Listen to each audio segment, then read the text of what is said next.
Hey guys, this is the Lazy Programmer, and I'm here to tell you about my course in natural language processing in Python for data science. Natural language processing, or NLP, is the use of machine learning algorithms for problems that involve text.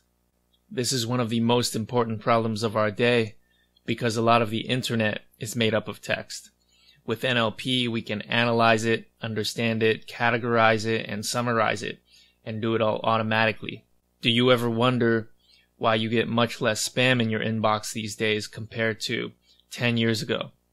What kinds of algorithms are people using to do spam detection? How can they take words in an email and know how to compute whether or not it's spam? In this course, you're going to build your very own spam detector. Did you know people have already used Twitter to determine the current sentiment about a particular company to decide whether or not they should buy or sell stocks? Having a machine that can decide how people feel about something is immensely useful and immediately applicable to revenue optimization. In this course, you're going to build your own sentiment analyzer.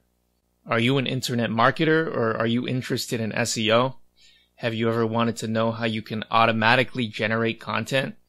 In this course, we're going to take a first crack at building your own article spinner. You'll learn to write programs that can take an article as input and spit out a similar article with different words as output. This can save you tons of time and thousands of dollars if you're paying someone to write content for you. Thanks for listening, and I hope you enjoy my class.